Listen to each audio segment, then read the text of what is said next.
Good morning everyone. कैसे हैं आप सब? आई होप कि आप अच्छे होंगे, वेल गुड होंगे। तो डियर स्टूडेंट्स, जैसा कि टीचर्स एकेडमी पे आपसे वादा किया था कि यहां पर जो पेपर्स हैं यूट्यूब के इतिहास में अभी किसी ने नहीं करवाया है फर्स्ट पेपर के लिए 2014 से लेकर के 2023 तक के पेपर को हम लोग यहां पे सॉल्व करवा रहे हैं, जैसा टीचर्स एकेडमी करवा रही है। यहां पर सारे सब्जेक्ट जो यूजीसी फर्स्ट पेपर के सारे सब्जेक्ट के 1 से लेकर के 10 तक के जो यूनिट है 2014 से लेकर के 2023 तक के जो पेपर है वो आपको पूरे बाकायदा व्याख्या के साथ सॉल्व करवाए जा रहे हैं। ठीक है, अब यहां पे ये आता है, स्टूडेंट शिकायत करता है कि सर ये पेपर सॉल्व नहीं हुआ है, मेरा सिलेक्शन इस वजह से नहीं हो रहा है, मुझे ये चीजें इस वजह से नहीं आ रही है। तो हम वो सब शिकायतें आपकी दूर करने आए हैं और उन शिकायतों को दूर करके आप ये इसमें जो भी क्वेश्चंस हैं इसको आप सॉल्व करिए। एग्जाम टाइम में आपके डेफिनेटली है बहुत ज्यादा फायदा करेगा। ठीक है, तो जो लोग मेरे साथ जुड़े हैं उन सबको भाई गुड मॉर्निंग, और जो लोग बाद में जुड़ेंगे या बाद में इस लेक्चर को देख रहे होंगे उनको भी भाई नमस्कार और आपका वेलकम। ठीक है, तो इसको स्टार्ट करने जा रहा हूं मैं यहां से। यूजीसी फर्स्ट पेपर का 2002 यहां पे 28 लिखा है, 2014 होना चाहिए।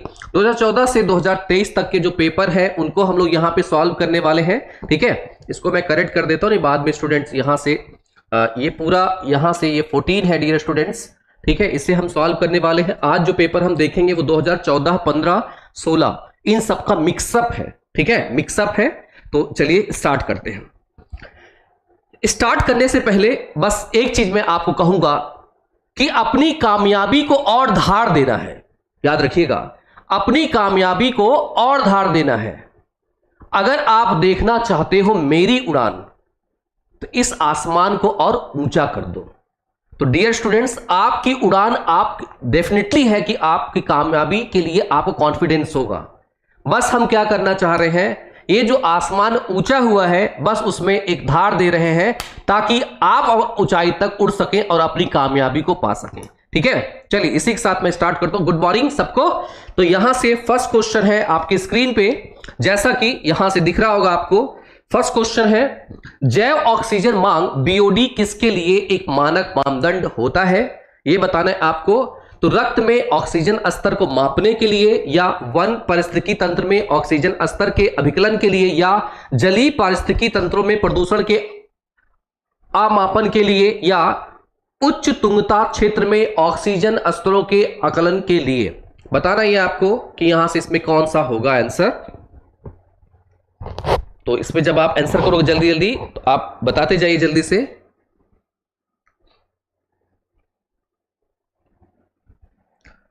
चलिए देखिए समझे, जब हम बात करते हैं डियर स्टूडेंट बीओडी और सीओडी की, याद रखिएगा जब हम बात करते हैं किसकी, बीओडी एंड सीओडी, बस यहां से रुक जाइए। देखिए याद रखिएगा, कोई भी अगर यहां से तालाब या नदी हम लेते हैं, यहां बात करने जल है, और जल है अगर यहां से, तो इसमें अगर बात किया जाए एक आता है घुलित ऑक्सीजन। क्या आता है? घुलित ऑक्सीजन की बात करते हैं। जो घुलित ऑक्सीजन होता है उसको इंग्लिश में बोलते हैं डिसॉल्व्ड ऑक्सीजन। इसी डिसॉल्व ऑक्सीजन में से जब कोई भी जीव जब अपने श्वसन के लिए यहां से ऑक्सीजन ले, या उनके जीव के मरने के बाद उनका डिकम्पोज होता है, तो यहां से जो ऑक्सीजन लिया जाता है उसको बोलते हैं बीओडी बोलते हैं। लेकिन मानव क्रियाओं की वजह से बाहर से आए हुए मटेरियल जब इसमें मिलना शुरू हो जाते हैं, जैसे हमारे घर का प्रदूषण हो गया या हमारे नगर का प्रदूषण हो गया, इसमें अगर मिलता है, इसमें मिलेगा तो ऑर्गेनिक मटेरियल भी और ऑर्गेनिक इनऑर्गेनिक मतलब केमिकल्स भी इसमें आकर मिलेंगे। और जब इनको तोड़ने के लिए जो ऑक्सीजन की जरूरत पड़ती है उसे बोलते हैं सीओडी। ठीक है, बीओडी एंड सीओडी। तो अब अगर किसी भी जल का प्रदूषण की माप करना है, आपको क्लियरिटी ये देता है सीओडी। कभी कभी आपके ऑप्शन में पूछता है, ठीक है, कभी कभी आपके ऑप्शन में पूछता है कि यहां पर जो बीओडी वाला पार्ट है और सीओडी वाला पार्ट है, इसमें से जल के प्रदूषण की माप बेहतर तरीके से कौन करता है, तो बेहतर तरीके से कौन करेगा, सीओडी का आपको माप करना होगा। और इसमें आप उठा के देखेंगे तो 2023 और इसके पहले के जो क्वेश्चन से सोचिए, हम 2014 की अगर बात करें तो इन सब में क्वेश्चन भर भर के क्वेश्चन आए हैं, आप देखेंगे जब हम पूरा यहां पे सॉल्व कर रहे होंगे। ठीक है, चल तो ये हुआ। इसके बाद नेक्स्ट क्वेश्चन है आपकी स्क्रीन पे, निम्नलिखित में से कौन एक द्वितीय प्रदूषक नहीं है, PAN, smog, sulphur dioxide and ozone. यहां से बताना है आपको आंसर कौन सा होगा। जल्दी जल्दी आप इसका आंसर करिए, बताते चलिए भाई जल्दी से। तो डियर स्टूडेंट्स, इसको लाइक और शेयर जरूर कर दीजिएगा, क्योंकि आगामी आने वाले जो पेपर्स हैं आपके 2023 के और 24 के, उसमें जो पेपर आपका होने वाला है डेफिनेटली है ये आपको बहुत ज्यादा फायदा करने वाला है। ठीक है, डेफिनेटली है ये आपको बहुत ज्यादा फायदा करेगा।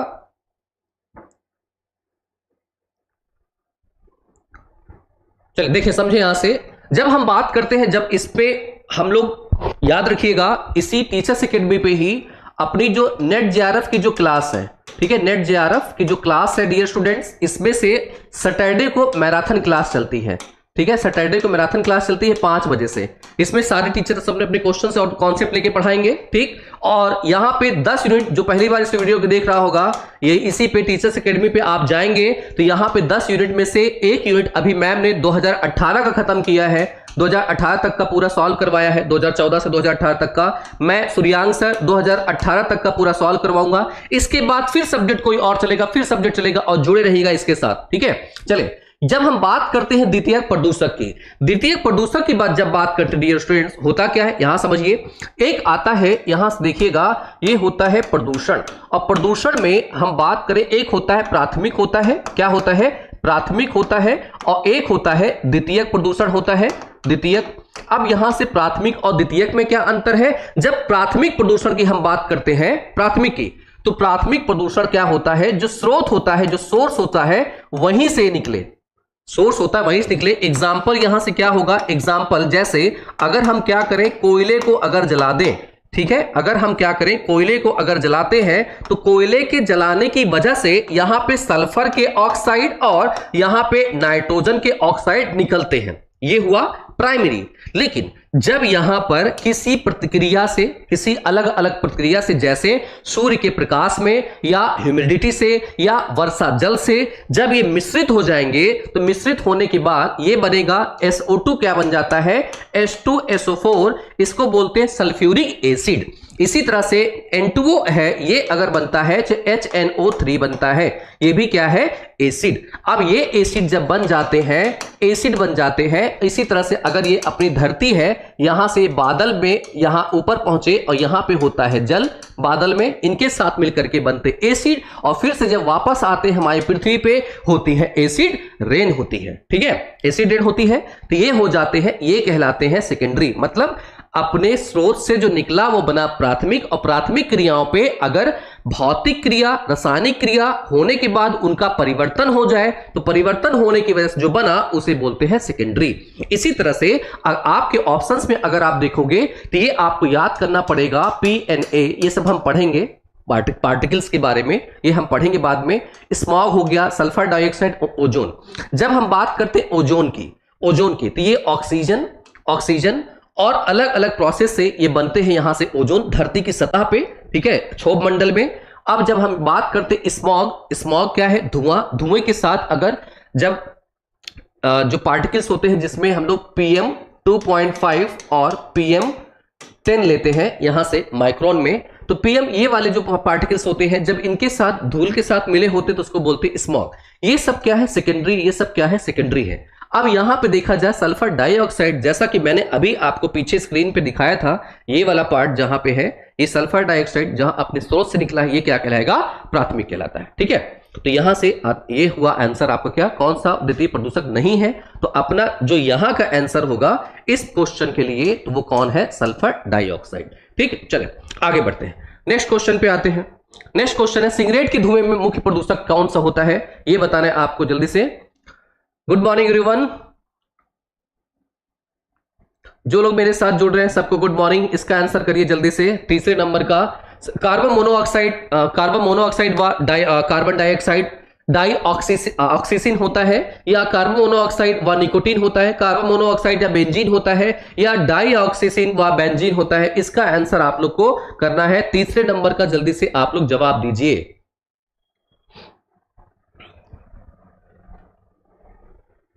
ये आपको देखिए, करिएगा क्या आप लोग, जब हम लोग पूरा पेपर आपको सॉल्व करवा रहे हैं, जो पूरा पेपर 2014 से लेकर के 2023 तक का सॉल्व करवा रहे हैं, आप क्या करिए, एक नोट्स लीजिए, एक नोट्स लीजिए, जो क्वेश्चन आपको नहीं आता उसकी एक लाइन सिगरेट के धुएं में बस इतना आप लिखिए, मुख्य प्रदूषक है, एक इसका जो स्टेटमेंट होगा या ये इसको क्या करिए यही लिख दीजिए। ऐसे हमारे साथ अगर करते चले जाएंगे तो आपकी 2023 तक की नोट्स बन जाएगी और उसी को आप बार बार रिवाइज कर लीजिए। डेफिनेटली बता रहा हूं एग्जाम में बहुत फायदा करने वाला है आप लोग को, ठीक है, क्योंकि उसी टाइम आप रिवाइज कर लेना और उस टाइम हमारी जो ये पूरी क्लासेस होंगी इनको कंबाइन करके पूरा देख लेना। फिलहाल उस समय भी हम लोग कुछ क्वेश्चन सॉल्व करवा लेंगे, कंबाइन करके आप देखिएगा।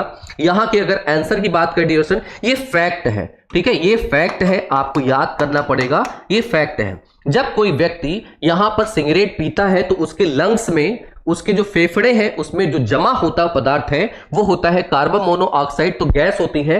लेकिन बेंजीन क्या होती है, टार बनता है, टार, काले कलर का भी आपने ऐड देखा होगा कि उसमें वो फेफड़े को निचोड़ करके दिखाता है, काले कलर का निकलता है टार। तो उसमें इन दोनों में अगर देखें तो बेंजीन, यहाँ पे कार्बन मोनोऑक्साइड। अब कार्बन मोनोऑक्साइड के बारे में एक चीज और फेमस है कि ये क्या करता है, जो हमारा हीमोग्लोबिन होता है, हीमोग्लोबिन उसके साथ प्रतिक्रिया बहुत तेजी से करता है, ऑक्सीजन से 300 गुना प्रतिक्रिया करता है। मतलब ऑक्सीजन और कार्बन मोनोऑक्साइड को साथ में अगर ले आदमी तो कार्बन मोनोऑक्साइड की वजह से ज्यादा जल्दी मरेगा, ठीक है, क्यों, क्योंकि हीमोग्लोबिन से जल्दी प्रतिक्रिया कर लेती कार्बन मोनोऑक्साइड, ठीक है। चलिए यहां तक समझ में आया होगा, तो आंसर अपना क्या है, यहां से सी वाला आंसर है। आगे बढ़ते हैं, नेक्स्ट क्वेश्चन है, निम्नलिखित में से कौन ग्रीन हाउस प्रभाव में योगदान नहीं करता है?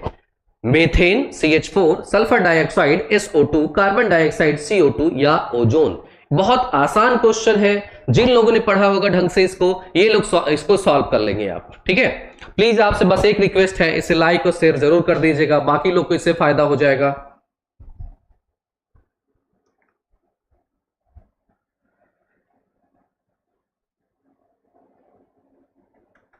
चले भाई जल्दी से बताएं, इसमें जैसा जैसा मैं समझाता चलूं आपको इसमें, ठीक है, डेफिनेटली अगर आप ढंग से कर लिए तो इसमें 5 में से 5 क्वेश्चन आप सॉल्व कर ले जाओगे।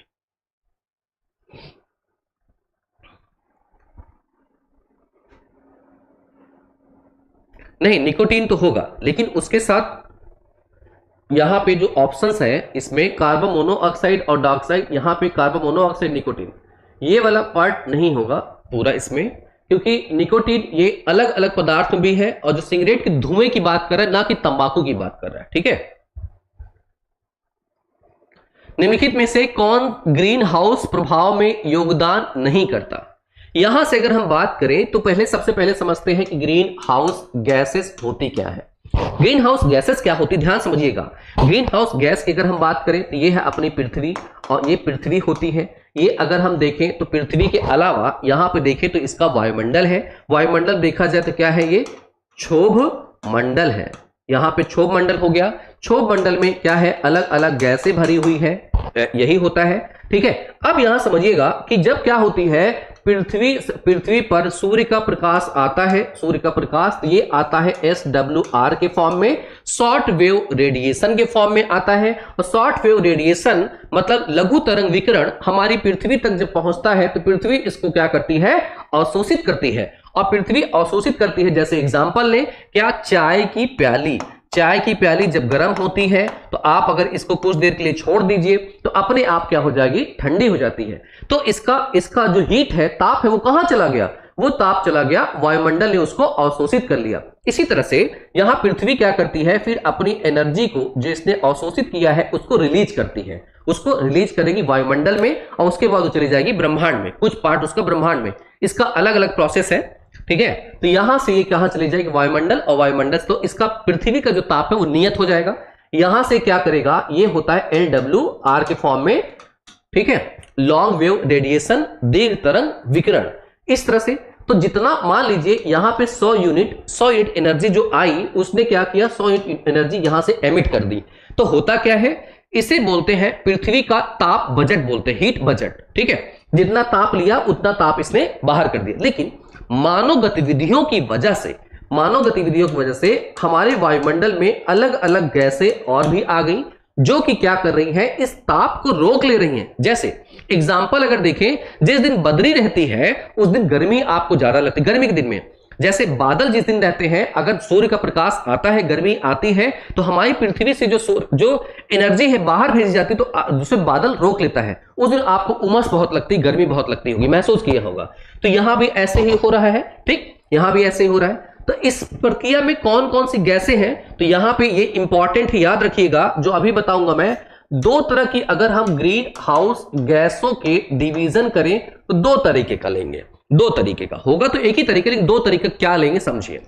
ये आता है, एक क्योटो प्रोटोकॉल आया था, ठीक है, क्योटो प्रोटोकॉल एक आया था, क्योटो प्रोटोकॉल। ये क्योटो प्रोटोकॉल आया था 1997 में, लागू हुआ था 2005 में, और दो फेज में लागू हुआ था। एक लागू हुआ था 2008 में से लेकर के 2012 तक का, और एक लागू हुआ था 2013 से लेकर के 2020 तक के लिए, ठीक है, याद रखिएगा, मोस्ट इंपॉर्टेंट है। अब क्योटो प्रोटोकॉल के अंतर्गत 6 ग्रीन हाउस गैसें रखी गई हैं। वो 6 ग्रीन हाउस गैस कौन सी है डियर स्टूडेंट्स? 6 गैसों में यहां पे कार्बन डाइऑक्साइड है, पूछा जाता है आपसे, CH4 है, ये पूछा जाता है, यहां पे N2O है, ये आपसे पूछी जाती है। उसके अलावा आप देखोगे नाइट्रोजन के ऑक्साइड हो गया, एक हो गया HFC हो गया, एक क्या है PFC हो गया, एक हो गया PFC, ये PFC है, ठीक है, PFC हो गया, एक क्या है यहां से SF6 है, ठीक है।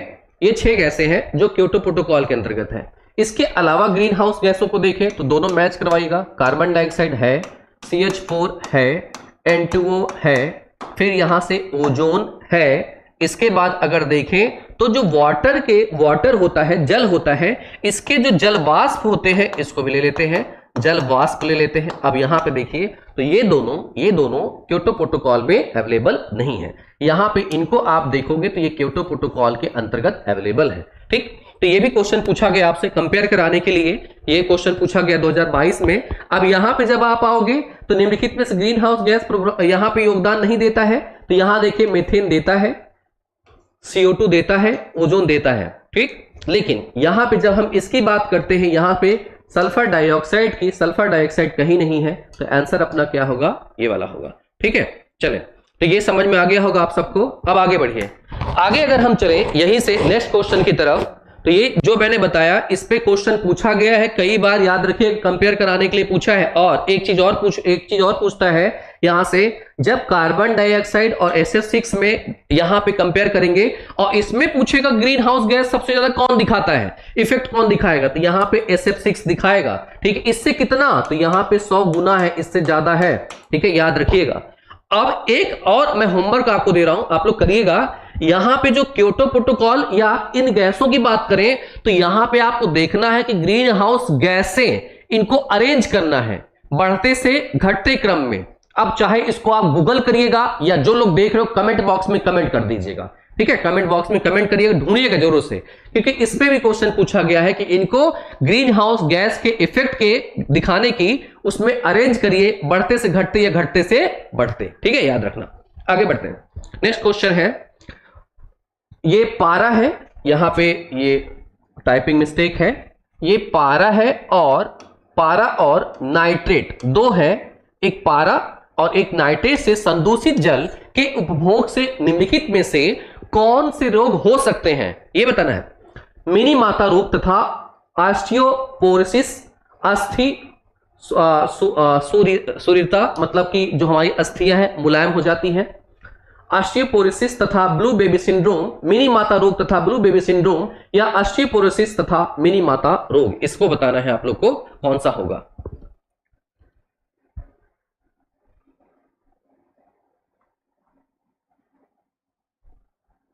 चंद्रिका पाल जी, आप क्या पूछ रही हैं?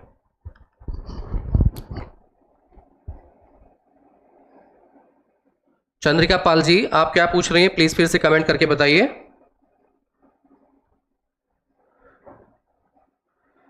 बाकी लोग बताओ भाई, जल्दी से बताइए, आप लोग इसका आंसर बताइए।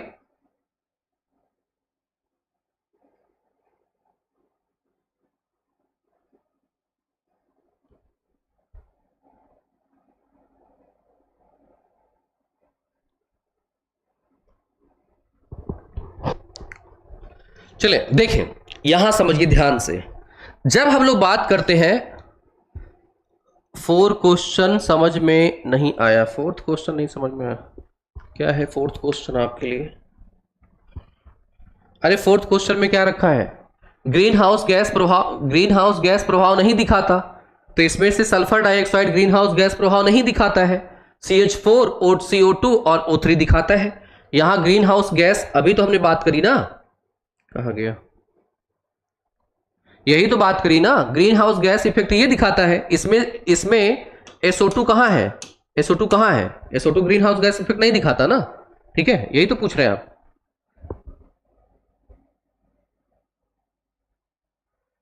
हाँ, तो यहां चंद्रिका जी आप समझ में आया कि नहीं? समीम अंसारी, थैंक यू आपका बताने के लिए। लेकिन आप ये बताइए, तभी मैं आगे बढ़ूं, बताइए इसको जल्दी समझ में आई ये वाला पार्ट, तो फिर आगे बढ़ें। आ गया? चलिए आगे बढ़ते हैं। यहां से अगर हम बात करें डियर स्टूडेंट्स, ध्यान दीजिएगा, आपसे पूछा है कि पारा, ठीक है, अब इसको आपको करना क्या है, यहां पे आपको क्या करना है, एक सर्च करिएगा गूगल पे। अब सारी चीजें तो मैं आपको बता नहीं दूंगा, कुछ काम आप कर लीजिएगा। गूगल पे जाइए, सर्च करिए, या आपके पास एनसीईआरटी होगी उसमें आप जाइएगा, तो उसमें एक चैप्टर दिया होगा एनसीईआरटी, या अगर आपके पास लुसिएंट हो उससे भी काम चल जाएगा, या आप नॉर्मली गूगल कर लेना। गूगल करने के बाद आप देखिएगा इसमें जो रोग होते हैं, वायरस से रोग होते हैं, एक होता है बैक्टीरिया से रोग होते हैं, एक कवक या फंगस से रोग होते हैं, और इसी तरह से जो अलग अलग खनिज पदार्थ हैं उनसे रोग होते हैं। आप गूगल पे सर्च कर लेना, ठीक है, गूगल पे सर्च कर लेना, तो आपको एक लिस्ट मिल जाएगी, 10-15 रोग के नाम दिए होंगे और किसकी वजह से हो रहा है, उस लिस्ट को अपनी नोट पे नोट कर लीजिएगा, ठीक है। अब यहां की अगर हम बात करें, पारा मतलब Hg, ठीक है, इसकी अगर हम बात करें, और इसी तरह से नाइट्रेट की अगर बात किया जाए, नाइट्रेट जिसमें नाइट्रोजन है और उसकी एक सब्सटेंस NO3, नाइट्रेट की बात किया जाए, इनसे संदूषित अगर जल होता है उसको पीते हैं अगर, या उसके प्रभाव में रहते हैं, तो यहां से नाइट्रेट की वजह से क्या होता है, ब्लू बेबी सिंड्रोम होता है। ब्लू बेबी सिंड्रोम का मतलब क्या हुआ, जैसे कभी आपने सुना होगा कि बच्चा पैदा हुआ और बच्चा नीला पड़ गया, ये सुना होगा आप लोगों ने, बच्चा नीला पड़ गया। अब नीला पड़ गया, या कभी कभी आपने सुना होगा कि कार में 2 बच्चे पड़े थे, या कोई व्यक्ति पड़ा रह गया और कार बंद रही, खुल नहीं पाया, उसकी मौत हो गई दम घुटने की वजह से। जब किसी भी व्यक्ति की दम घुटने की वजह से मृत्यु होती है तो उसका शरीर नीला पड़ जाता है ऑक्सीजन की कमी की वजह से, लेकिन ये हमें बच्चों में ज्यादा परिलक्षित होता है, दिखाई देता है।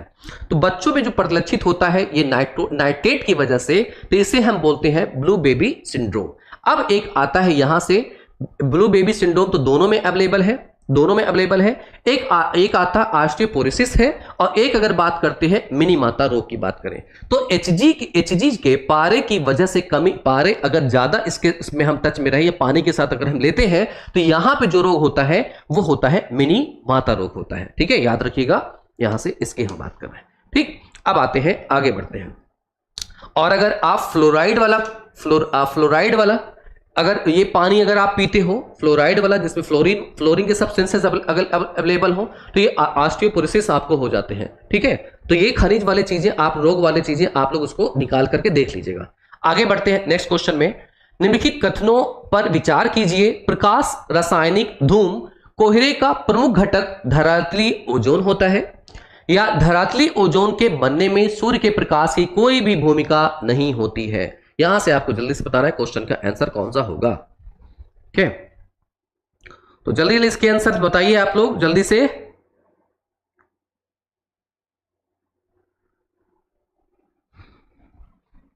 देखिए, निम्नलिखित तत्वों पे विचार करने हैं भाई, जल्दी से बताना है। ये देखा जाए तो सोचिए 2014 से लेकर 16-17 तक के क्वेश्चन जो अपने आएंगे, ये मोस्ट इंपॉर्टेंट पार्ट है, और ये आपका बेस बनाता है, और ये बेस से आप क्वेश्चन आगे के भी कर लेंगे, ठीक है। 6 का ए बता रहे हैं, चलिए वेरी गुड। यहां से आगे समझते हैं हम लोग इसमें है क्या, ये यहां ध्यान दीजिएगा। जब हम बात करते हैं लिखित तत्वों पर विचार करना है, प्रकाश रासायनिक धूम कोहरे की बात किया जाए। अब प्रकाश रासायनिक धूम कोहरा ये होता क्या है, तो प्रकाश रासायनिक धूम कोहरे की अगर हम बात करें, तो आप सुना होगा एक मटेरियल आता है PM ठीक 2.5। ये अब ये होते क्या है, जैसे एग्जाम्पल ले, जब आपने घर में देखा होगा कि कभी पूरी छन रही हो या सब्जी बन रही हो तो आप दूर कमरे में कहीं बैठे हो तो आप तक महक जरूर आती है, या कभी कोई तड़का लगाता है तो आपको छींक जरूर आती होगी। तो वहां पे छोटे छोटे सब्सटेंसेस होते हैं तेल के, इसी तरह से धूल के। तो उसमें से अगर इन कण के साइज को अगर हम देखें तो ये होता है पार्टिकुलेट मैटर, उनके साइज 2.5 माइक्रोन, बहुत छोटा जो आंखों से ना दिखाई देगा। ठीक है, इसी तरह से आता है PM10 माइक्रोन, ये जो इस रेंज के जो कण होते हैं उसको PM बोलते हैं। अब एक आप ला दो, क्या, सनलाइट ला दो, सूर्य का प्रकाश ला दो। ठीक है, सूर्य का प्रकाश ला दो और यहां पे चाहे ऑक्सीजन हो, ठीक है, ऑक्सीजन, और इसी के साथ ऑक्सीजन की हम बात कर रहे हैं, ठीक है, लेकिन ये अलग अलग निकले स्रोत से, और इसी तरह से आप यहां से ये इनके साथ आप क्या करिए, सूर्य का प्रकाश और थोड़ा सा आप ठंड का मौसम अक्टूबर नवंबर का ला दीजिए और सूर्य के प्रकाश में इनकी प्रक्रिया करवाइए तो प्रकाश रासायनिक धूम इस तरह से बनेगा, भूरे कलर का। ठीक है, मुख्य घटक के रूप में अगर आप देखोगे तो यहां पे ओजोन मिलेगा। अब ओजोन आपको दो तरीके की मिलेगी। ठीक है, ओजोन आपको दो तरीके की मिलेगी। एक आप देखते हैं जब पृथ्वी की सतह पर अवेलेबल है मानव प्रतिक्रिया की वजह से, ये ओजोन O3, और एक ओजोन जब वायुमंडल में लेयर बनाती है इस तरह से, ये ओजोन परत कहती है। तो ये ओजोन पर ये वाली क्या है, बुरी या तो इसको बोलेंगे खराब। ठीक है, क्या बोलेंगे, खराब, और ये क्या होगी, अच्छी। एक होती है गुड और एक होती है बैड।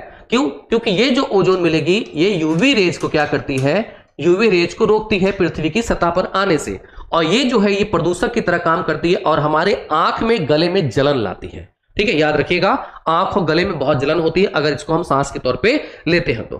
ठीक है, और क्या है, धरातली ओजोन के बनने में सूर्य के प्रकाश की कोई भूमिका नहीं होती, तो वहां गलत है, बताया मैंने कि होती है। ठीक है, तो यहां पे आंसर अपना क्या होगा, ए होगा। ठीक, चलिए आगे बढ़ते हैं हम लोग नेक्स्ट क्वेश्चन पे। नेक्स्ट क्वेश्चन है, निम्नलिखित कथनों में से कौन सा से है निलंबित कण की पदार्थ SPM में ठोस एवं निम्न वाष्प दाब वाले द्रव कण आते हैं जिनका आकार 0.01 माइक्रोन, ये माइक्रोन है। ठीक है, माइक्रोन से लेकर के यहां पर ये माइक्रोन 100 तक होता है। SPM पौधा की प्रकाश संश्लेषण प्रक्रिया को प्रभावित करते हैं। इनमें से बताना है कौन सा होगा, जल्दी से आंसर करिए।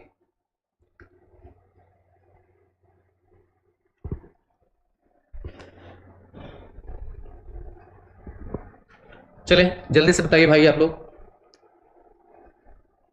अगर यहां से अगर हम देखें तो निम्नलिखित में कथनों में से कौन सा सही होगा। अब यहां देखिए, निलंबिती कण की पदार्थ, जो मैंने अभी बताया कि जो पर्टिकुलर मैटर की अगर हम बात करें, उन मैटर्स की बात किया जाए, धूल कण हो उनकी अगर बात किया जाए, में ठोस एवं निम्न वाष्प दाब वाले द्रव कण आते हैं। जैसे धूल कण होगा, ठोस होगा, जैसे घर की कभी तोड़ाई हो रही हो, सीमेंट उद्योग के आसपास से अगर आप निकलते हैं तो वहां पे ठोस कण की पदार्थ, और जो तेल को मैंने एग्जाम्पल लिया उनकी अगर हम बात करें तो ठोस एवं निम्न वाष्प दाब। और क्या होती समझिए, जैसे जब आप परफ्यूम लगाते हो, परफ्यूम अपने ऊपर आप डालिए, बड़े से रूम में अगर आप इस कॉर्नर में तो दूसरे कॉर्नर में उसकी महक पहुंच जाती है। ठीक, तो ये क्या है, इसको हम बोलते हैं VOC, वोलेटाइल ऑर्गेनिक कंपाउंड्स बोलते हैं। ठीक है, जो तेल का कण मैंने लिया वो भी उसी एग्जाम्पल में आएगा। ये क्या होते, इतने छोटे कण होते जिनका साइज के मैंने अभी बताया कि यहाँ पे क्या होते हैं, 1 माइक, यहां से 2.5 माइक्रोन वाले को तो हम बोलते हैं PM कण, पार्टिकुलेट मैटर। लेकिन जब हम बात करें इस टाइप के कण का, और इसमें ठोस और निम्न वाष्प दाब वाले आते हैं, वाले कण आते हैं जिनका आकार इतने माइक्रोन होता है, तो इसने क्या किया है, ये नहीं कहा कि ये PM मैटर इसको बोलते हैं, PM मैटर, लेकिन हाँ जो कड़की पदार्थ है, हाँ इसके रेंज में ये वाले सब्सटेंसेस आते हैं। तो आपको करना क्या है, ये लाइन इस पे आपको अपनी नोट में लिख लेनी है बाद में। ठीक, फिर SPM पौधे की प्रकाश संश्लेषण प्रक्रिया को प्रभावित करते हैं। हाँ बिल्कुल करते हैं, कैसे करते हैं यहां समझिएगा। जब अगर हम बात करते हैं यहां पे, चाहे हम बात करें धूल कण की, या अगर हम बात करें PM पर्टिकुलेट मैटर की, या अभी हमने देखा कि अलग अलग जो धूल कण होते हैं उनकी अगर हम बात करें उनकी, तो अगर हम क्या करते हैं, इसको अपने श्वसन में लेते हैं तो ये हमें नुकसान पहुंचाएगा।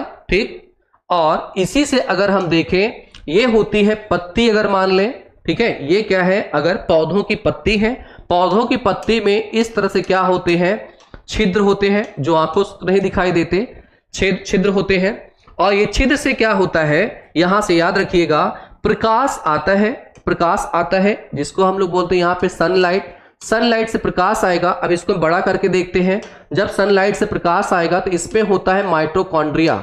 यहां पे क्या होता है, माइटोकॉन्ड्रिया इसको लेकर के प्रकाश संश्लेषण करना स्टार्ट करता है और ये क्या करेगा, यहां से भोजन का निर्माण करता है। ठीक, लेकिन इन पार्टिकुलेट मैटर की वजह से, इन धूल कण की वजह से ये छेद क्या होते हैं, बंद हो जाते हैं। ये छेद बंद हो जाएंगे तो प्रकाश संश्लेषण नहीं करेगा, तो अपना भोजन निर्माण नहीं करेगा। अब भोजन निर्माण नहीं करेगा तो ऑब्वियस है बिना खाए पिए इसकी वृद्धि नहीं होगी या तो पेड़ सूख जाएगा। ठीक है, तो यहां पे दोनों स्टेटमेंट अपने क्या है, सही है। ठीक, दोनों स्टेटमेंट क्या है, सही है। ठीक है, आगे बढ़ते हैं। और बेहतर तरीके से प्रदूषण वाला जो चैप्टर मैं पढ़ा रहा हूँ यूट्यूब पे फ्री ऑफ कॉस्ट भी कुछ चैप्टर उससे चलेंगे और पेड बैच में भी चलेगा बेकायदा बेहतर से। ठीक है, तो अभी जो प्रोसेस है उसका एडमिशंस का वो चल रहा है, आप ले सकते हो। तो यहां पे अगर हम बात करें इस पे तो ये चीजें डिटेल से हम पढ़ रहे होंगे, अभी यहां समझते हैं इसको। आगे बढ़ते हैं। आगे है क्वेश्चन में, निम्नलिखित में कथनों पर विचार करना है। ऑयल जैपर बैक्टीरिया तेल में उपस्थित हाइड्रोकार्बन्स को खाकर उसे कार्बन डाइऑक्साइड में बदल देते हैं। एक होता है स्कीमर्स, तेल अधिप्लवत को नियंत्रित करने की एक यांत्रिक विधि होती है। मे भी आप शायद इस शब्द को ना सुने हो, लेकिन जान जाएंगे आज होता क्या है। बताइए इसको जल्दी से।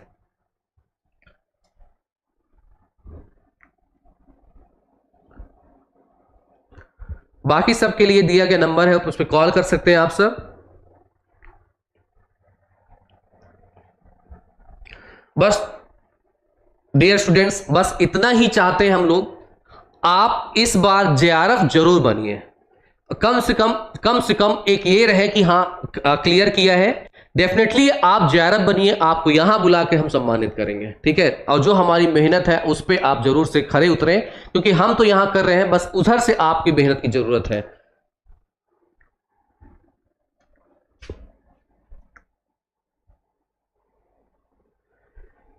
चलिए, बस एक सजेशन आपसे चाहिए, आप सब बताइएगा। तरीके सही है, अच्छा चल रहा है सब कुछ बढ़िया से, ऐसा करना ठीक रहेगा ना। बकायदा ये सब क्वेश्चन जो आप लोग करवाए जा रहे हैं, फायदा हो रहा है इससे, क्योंकि यूट्यूब में अभी तक किसी ने नहीं करवाया है। आप सब बताएं, फायदा हो रहा है ना इससे आप सबको।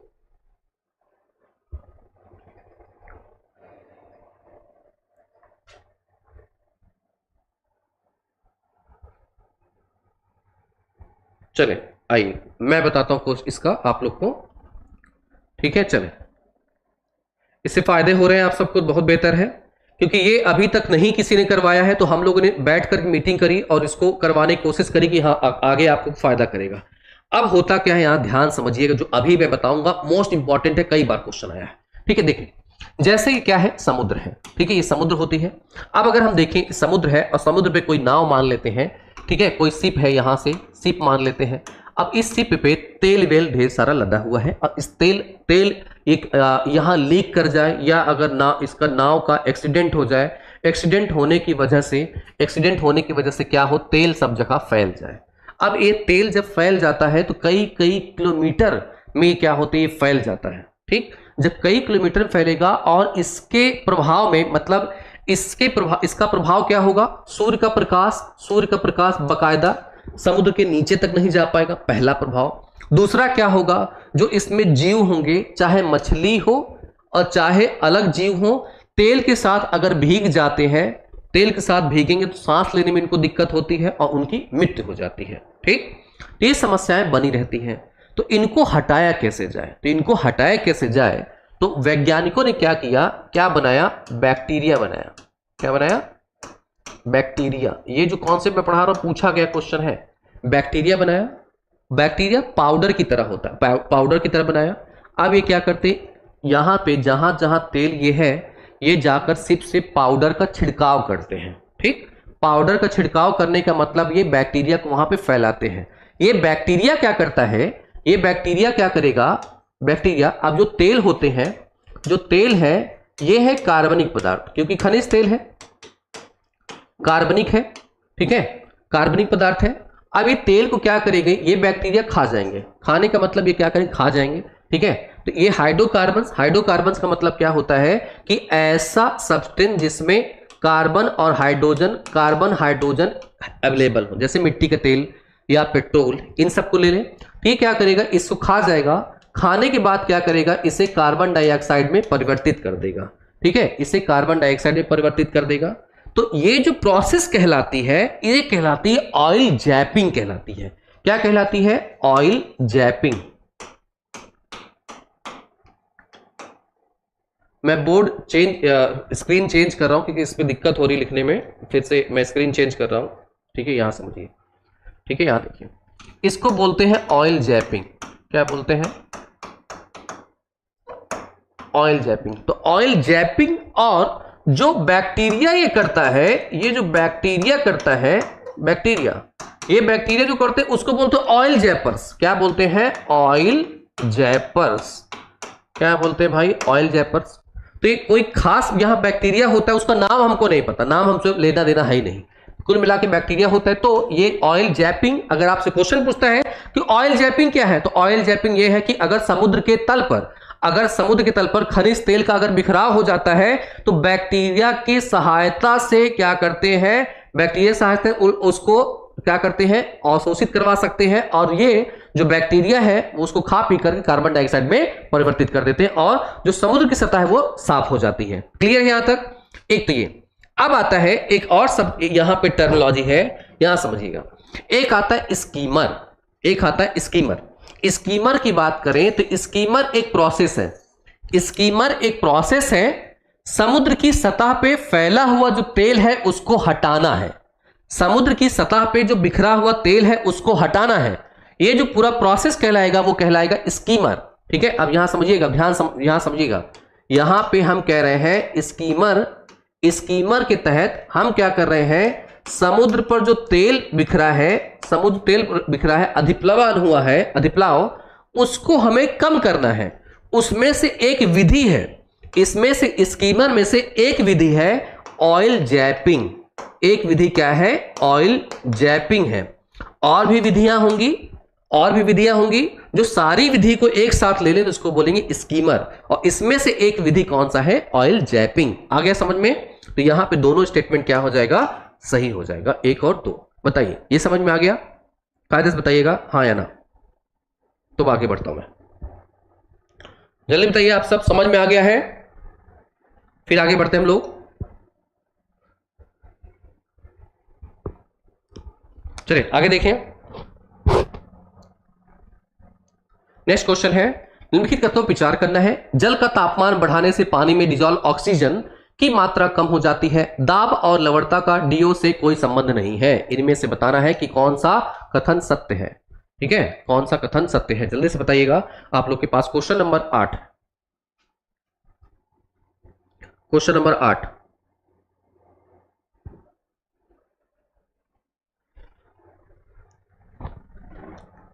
देखिए, समझिएगा बहुत ध्यान से और इसका आंसर दीजिए जल्दी जल्दी। ठीक है, गुड मॉर्निंग सबको भाई, गुड मॉर्निंग।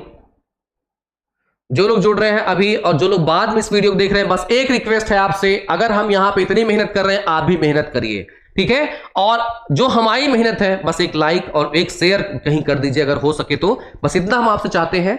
बस मैं यही कहूंगा कि आप सिलेक्शन लीजिए और यहां से ये जो है अब की बार ये आपको चाहिए ही चाहिए, अब बनिए, हम कोशिश करें कि आप ये हो। ठीक है, चलिए, जब हम बात करते हैं निम्नलिखित में से विचार करने हैं कि डिजॉल्व ऑक्सीजन, तो यहां पे याद रखिएगा एक प्रैक्टिकल जो मैं बता रहा हूं यहां से कि आपको करना तो नहीं है। अब जैसे आप सबने एक्वेरियम देखा होगा, जिसमें मछली पाली जाती है, देखा एक्वेरियम। अब इसमें अगर मछली पाली गई है तो इसमें क्या होगा? पानी अवेलेबल होगा। आपको करना क्या है? मछली को अलग जार में बाहर निकाल लीजिए, पानी खाली हो गया। इस पानी को क्या करिए? उबाल डालिए। ठीक है, इस पानी को उबाल दीजिए। अब ये पानी को जब आप क्या करेंगे? उबाल देंगे। ठीक है, उबाल कर फिर क्या करना है? आपको इसको ठंडा करना है। ठंडा करने के बाद फिर से इसको क्या करना है? इसमें वापस डाल दीजिएगा। वापस डालने के बाद इस मछली को उठाकर फिर वापस इसमें डाल दीजिएगा। ठीक, आप देखोगे कि मछली कुछ मिनट के बाद मर जाएगी। अब सोचो, क्या पानी ठंडा था, मछली उसमें थी, जिंदा थी, हमने किया क्या? इसको निकाल के दूसरे जार में रखा और इस पानी को उबाला उबालने के बाद ठंडा किया, ठंडा करने के बाद फिर इसमें वापस छोड़ा और मछली को छोड़ा। लेकिन मछली मर क्यों गई? पानी तो पानी, लेकिन होता क्या है, जब हम पानी को उबालेंगे तो होगा क्या, पानी में उपस्थित जो गैस होती है उबलने के बाद ये क्या होंगी, इसमें से चली जाएंगी बाहर और ऑक्सीजन चला जाएगा बाहर और इसमें हो जाएगी ऑक्सीजन की कमी। क्या हो जाएगी? O2 की हो जाएगी कमी, और ऑक्सीजन कमी हो जाएगी तो मछली तो ऑब्वियस है मर जानी है। ठीक, फिर इसमें ऑक्सीजन आएगा कहां से? ऑक्सीजन इसमें आएगा कहां से? ठीक है, ठीक, इसमें ऑक्सीजन आएगा कहां से? तो ऑक्सीजन, अब आप लोग बताओ, जब आप कोल्ड ड्रिंक सभी लोग पीते होंगे या पिए होंगे, जब ये ढक्कन हम खोलते हैं, ढक्कन खोलते तो इसमें गैस रिलीज होती है। ठीक, गैस रिलीज होती है और ये कोल्ड ड्रिंक बाहर बहुत तेजी से आता है। तो ऐसा इसमें क्या होता है? तो ऐसा ये होता है कि जो लिक्विड होता है इस पर हम प्रेशर डाल के कार्बन डाइऑक्साइड गैस भरते हैं। प्रेशर डाल के कार्बन डाइऑक्साइड जबरदस्ती इसमें भरते हैं और जब आप इसे खोलते हो तो यहां से ये गैस रिलीज हो जाती है। अब आप क्या करिए प्रैक्टिकल, और क्या कर सकते हैं घर पे, आप एक गिलास में आज कर सकते हैं प्रैक्टिकल, ये एक गिलास में लेके इस कोल्ड ड्रिंक को ले लीजिए और इसमें क्या करिए, नमक मिलाई दीजिए। इसमें आप नमक मिलाइए, अब देखेंगे और तेजी से झाग आएगा। ऐसा क्यों? क्योंकि जहां जहां ये खाली जगह है वहां वहां जाके नमक बैठेगा और जहां जहां कार्बन डाइऑक्साइड होगी उसको उठा के भगा देगा। जब उठा के भगाएगा उसको तो ये तो ऊपर आना ही तय है। ठीक, इसका मतलब है कि लिक्विड में जो कार्बन डाइऑक्साइड मिला उसको प्रेशर दिया गया। तो लिक्विड में कोई भी गैस कब मिलेगी? जब उसको हम प्रेशर डालें, दाब डालें। ठीक, एक तो ये, तो यहां से देखें, जल का तापमान बढ़ाने से डिजॉल्व ऑक्सीजन की मात्रा में कमी होती है। बिल्कुल सही बात है, ये मैंने समझा दिया अभी। दाब की वजह से डिजॉल्व में कोई संबंध नहीं है, तो ऐसा हो ही नहीं सकता, अभी पढ़ाया तो। और एक आता है लवणता, नमक की मात्रा मिलाओगे तो ऑक्सीजन की मात्रा भी क्या हो रही है, कम हो रही है। देखा अभी आपने, कार्बन डाइऑक्साइड बाहर निकला कोल्ड ड्रिंक से तो ये भी क्या होगी, कम होगी मात्रा। तो इससे संबंध इसका है। तो यहां पे क्या होगा, आंसर अपना क्या होगा, यहां से ये वाला दूसरा वाला स्टेटमेंट रॉन्ग हो जाएगा, पहला वाला स्टेटमेंट सही होगा। तो ये क्या होगा, ए आंसर होगा। समझ में आ गया होगा? आगे बढ़ते हैं। नेक्स्ट क्वेश्चन है, सूची 1 को सूची 2 से यहां क्या करना है, आपको मैच करवाना है।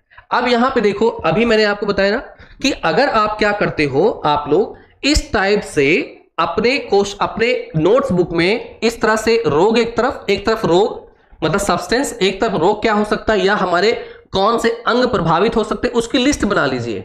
जब आप लिस्ट बना लोगे तो आपको ये बार बार क्वेश्चन इस टाइप के परेशान नहीं करेंगे। ठीक है, 10वां है यहां से कि इसमें से बताना है कि एस्बेस्टस, सीसा, पारा, कार्बन मोनोऑक्साइड, और इधर सूची दी है प्रभावित अंग मस्तिष्क, उदर, फेफड़ा, रक्त।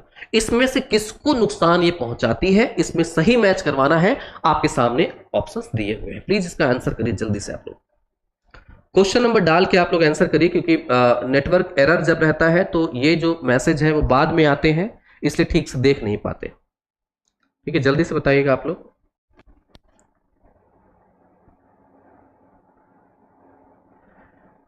अभी जो करंट व्यूज हैं हम लोग के इस पे कम आ रहे हैं, बस आपसे हेल्प चाहिए कि आप लोग इसको शेयर करिए और लोग को शेयर करिए ताकि हम व्यूज बढ़ सके, कंपटीशन तब और बढ़ जाए तो और मजा आए क्वेश्चन करवाने में। ठीक है, और आपको भी मजा आएगा क्योंकि ये एक फैमिली की तरह है और आप सब उसके मेंबर हैं और आप लोग की भी थोड़ी जिम्मेदारी बनती है। चलिए देखिए, ध्यान दीजिएगा। अब अगर हम लोग यहां से इस क्वेश्चन को देखा जाए, यहां से 10वें नंबर में, तो ध्यान दीजिएगा। सबसे पहले जो आपको पता हो, ढंग से पता हो, मान लिया आपको पता क्या है, कार्बन मोनोऑक्साइड गैस है जो हमें दिखती है। हाँ भैया, सांस ले लिए। अब बताना, मस्तिष्क को क्या दिमाग को खराब करता है? नहीं। उदर को खराब करेगा? नहीं। फेफड़ा खराब करता है? सांस लिए, चलो गैस है, हो सकता है फेफड़ा। एक आता है रक्त धाराएं। मैंने आप सबको बताया है पहले भी कि जब कार्बन मोनोऑक्साइड को अगर आप सांस लेते हो तो सबसे पहले आपके ब्लड से क्या करेगा, रिएक्ट करेगा और उसमें जो विषाक्त पदार्थ है उसको ज़्यादा बनाएगा। तो यहाँ पे सबसे पहले अगर हम कार्बन मोनोऑक्साइड को देखें तो इसका संबंध किससे हो जाएगा? कार्बन मोनोऑक्साइड से। अब आइए, एक आता है एस्बेस्टस, धूल है। अगर हम क्या करें, यहां पे धूल की बात करें, ये क्या करेगा, हमारे फेफड़े क्या करेगा, नुकसान पहुंचाना, फेफड़े में इसका जमाव होना है। ठीक है, तो ये हुआ एस्बेस्टस धूल हुआ, किसको नुकसान पहुंचाएगा? फेफड़े, जो आप जानते हो। ये आप अगर जानते हैं तो यहां से एक बार क्वेश्चन सॉल्व करने की कोशिश करो। तो यहां पे अगर हम देखें, फर्स्ट का थर्ड है, यहां पे फर्स्ट का थर्ड यहां पे है, डी का फोर्थ है यहां सब जगह, तो डी का फोर्थ। ओवरऑल अगर हम मिलाएं तो आंसर क्या मिल जाएगा? बी। थोड़ी सी अगर जानकारी है आपको तो आंसर मैच करवा ले जाओगे। बाकी जो बचा, शीशे की अगर हम बात करते हैं तो ये मस्तिष्क हो गया, उधर हो गया। यहां से बी का हम अगर देखें, फर्स्ट वाला पार्ट है, इसे आपको याद करना पड़ेगा कि हमारे मस्तिष्क पर क्या होते हैं, प्रभाव पड़ते हैं। जो लेड होता है, जो पीबी होता है, लेड पीबी, इसका सिंबल होता है केमिस्ट्री में पीबी। ये क्या करता है? नुकसान पहुंचाता है मस्तिष्क को। और पारा क्या होता है? ये हमारे उदर को नुकसान पहुंचाता है। ये आपको याद करना पड़ेगा, ऑटोमेटिकली नहीं आएगा, इसकी लिस्ट आपको बनानी पड़ेगी। ठीक है, चले नेक्स्ट क्वेश्चन है, निम्नलिखित में से कौन से भारत के कुछ भागों में पीने के जल में प्रदूषण के रूप में पाए जाते हैं? आर्सेनिक, सार्बिस्टॉल, फ्लोराइड, फॉर्मल्डिहाइड, यूरेनियम। ये बताना है आपको। ये भी काफी इंपॉर्टेंट क्वेश्चन है और कई बार एग्जाम में आया हुआ, पूछा गया है। बताइए भाई जल्दी से आप लोग।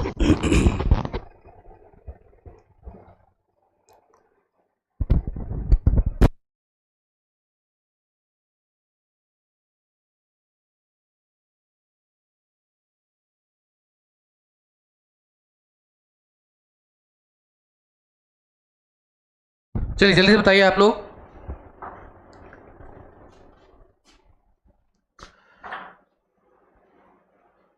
चलिए देखें, यहां समझिएगा। सबसे पहले इन सब तत्वों में अगर आप देखोगे तो जो फॉर्मल्डिहाइड होती है, फॉर्मल्डिहाइड ये फ्री फॉर्म में और या जमीन में ऐसे नहीं मिलती।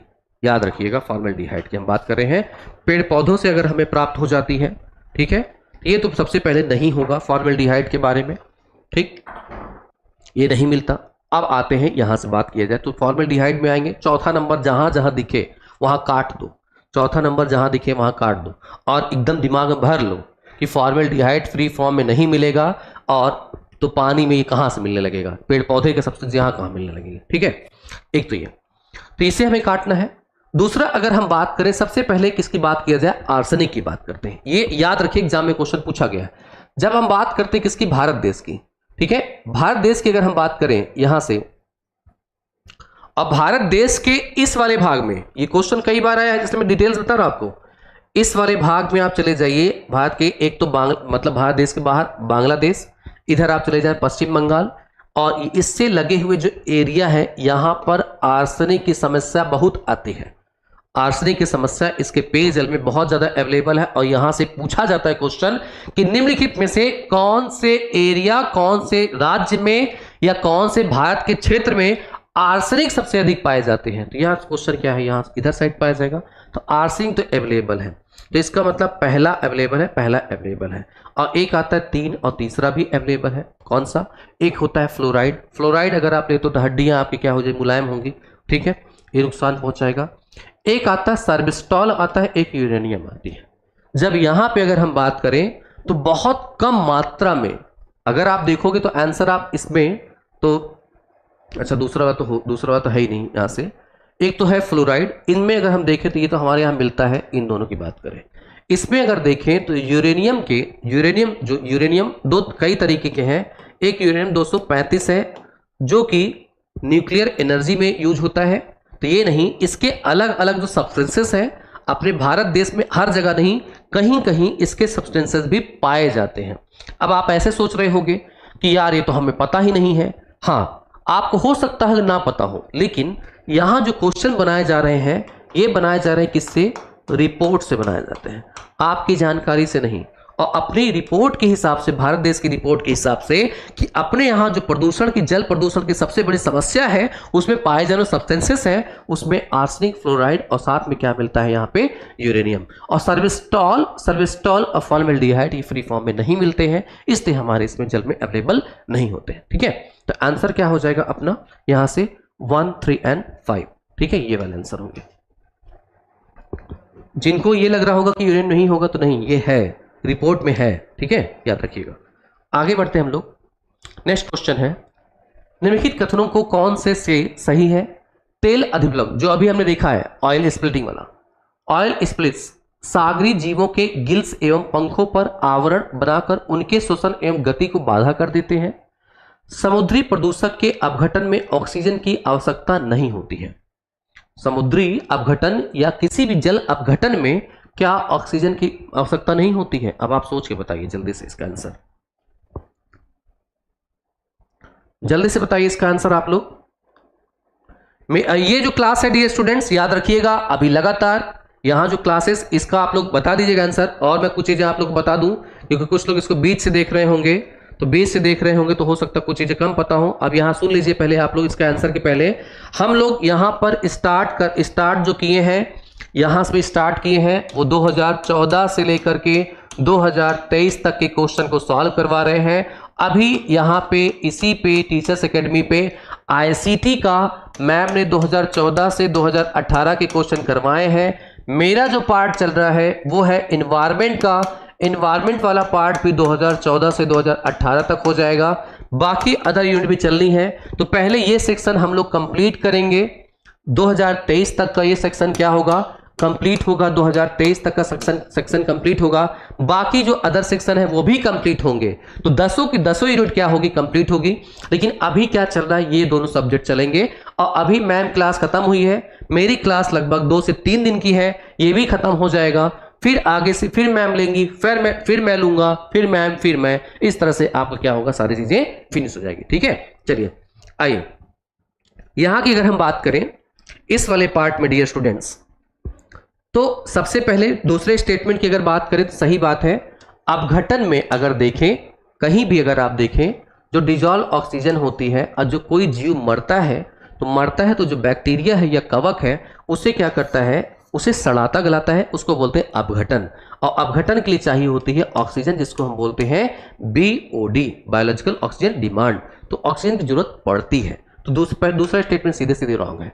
सागरी, अभी इसको हम समझ चुके हैं कि ऑब्वियस है, तेल अगर फैला हुआ है तो उसके प्रभाव में आकर भीग कर उनके जो गलफड़े हैं मछलियों के वो भीग जाते हैं, या जलीय जीव है उनको सांस लेने में क्या होती है, दिक्कत होती है, उसकी वजह से उनकी मृत्यु हो जाती है। तो पहला वाला स्टेटमेंट बिल्कुल क्या हो जाएगा, सही। ठीक है, चलिए बहुत अच्छे जिन लोगों ने आंसर ए किया है। आइए नेक्स्ट क्वेश्चन पे आते हैं हम लोग। निम्नलिखित में से कौन सा वायु प्रदूषक ऑक्सीजन की अपेक्षा अधिक शीघ्रता से रक्त में हीमोग्लोबिन में घुल जाता है?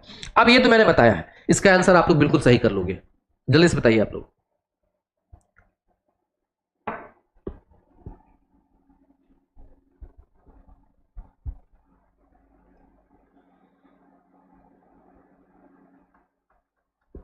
जल्दी बताइए आप लोग भाई इसका आंसर।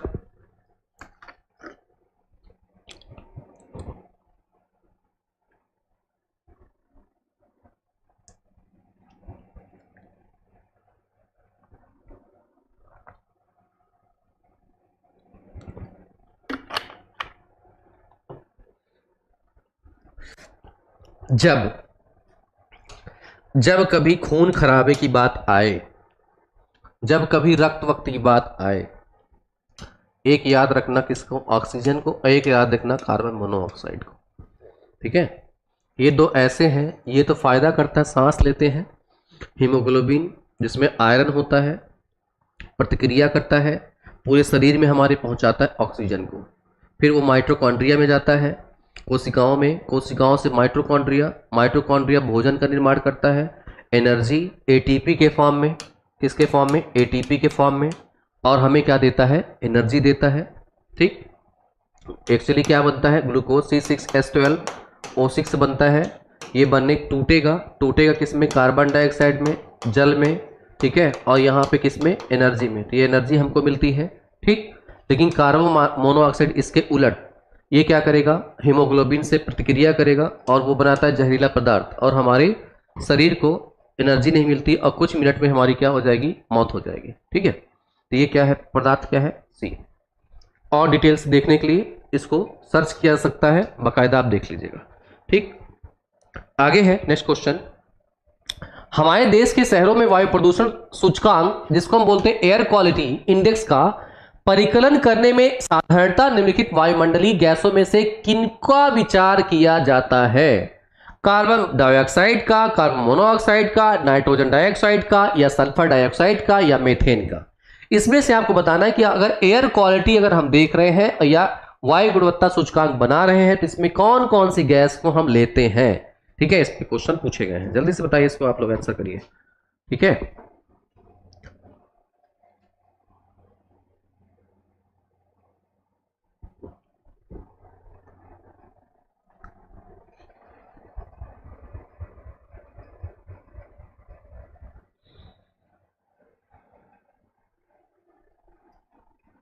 देखिए समझिए, ये गवर्नमेंट की रिपोर्ट आती है, गवर्नमेंट की रिपोर्ट आती हर साल, एयर क्वालिटी इंडेक्स। ठीक है, ये लिखा हुआ है एयर क्वालिटी इंडेक्स, इसके अंतर्गत कार्बन डाइऑक्साइड को नहीं लेते, ये मैं नहीं बोल रहा, ये सरकार करती है। ठीक, तो इसके अंतर्गत कार्बन डाइऑक्साइड को नहीं लेते, कार्बन डाइऑक्साइड को नहीं लेते हैं, तो पहला ऑप्शन क्या हो जाएगा? गलत। किसको किसको लेते हैं? तो 2 है, 3 है, 4 है, इसको लेते हैं। ये मैं नहीं कर रहा, ये गवर्नमेंट अपनी रिपोर्ट में बताती भाई। ठीक है, याद रखिएगा।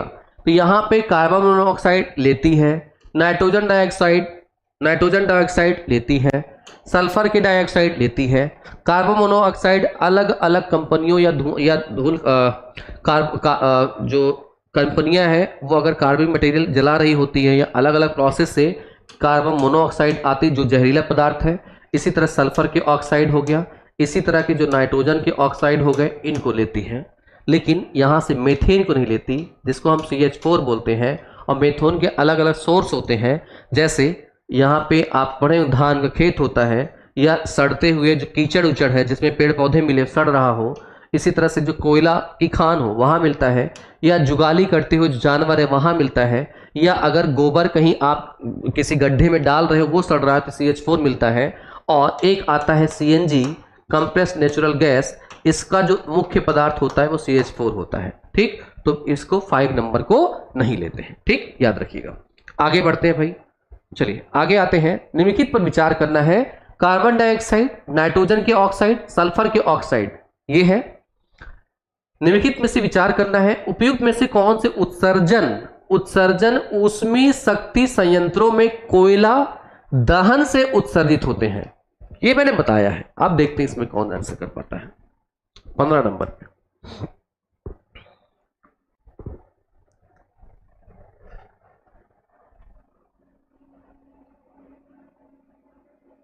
हाँ, दलदल स्थानों पे पाया जाता है क्योंकि सड़ गल रहे होते हैं ना, जैसे इस समय बारिश हो रही है, रोड के किनारे आप देखोगे या नाले में देखें तो बुलबुले उठते रहते हैं ना, वो बुलबुले मेथेन गैस का ही होता है। ठीक है, बताइए जल्दी से भाई, इसका आंसर करिए आप लोग 15 नंबर का। तो 15 नंबर के आंसर की अगर बात करें स्टूडेंट्स, इसमें उत्सर्जन ऊष्मीय शक्ति संयंत्र को अगर आप जलाओगे जिसमें कोयला इस्तेमाल कर दोगे, कार्बन डाइऑक्साइड, नाइट्रोजन के ऑक्साइड, सल्फर के ऑक्साइड सब मिल जाएंगे आपको। ठीक, तो यहाँ पे क्या हो जाएगा 1 2 3। बहुत आसान क्वेश्चन इस टाइप से, तो अभी कर लेंगे हम। आगे है, निम्नलिखित में से कथनों में से कौन से बेसल कन्वेक्शन एवं अंतरराष्ट्रीय संधि है जो ई अपशिष्ट के 2 देशों के बीच स्थानांतरण को प्रतिबंधित करती है? भारत में महाराष्ट्र सबसे अधिक ई वेस्ट का उत्पादन करता है। तीसरा है, भारत में इलेक्ट्रॉनिक वेस्ट के मुख्य स्रोत सरकारी एवं निजी औद्योगिक क्षेत्र है जिनका सम्मिलित योगदान कुल अपशिष्ट उत्पादन का 70% है। ये रिपोर्ट का क्वेश्चन है, मे बी आप कर पाए शायद, तो क्वेश्चन का आंसर देने की कोशिश करिए।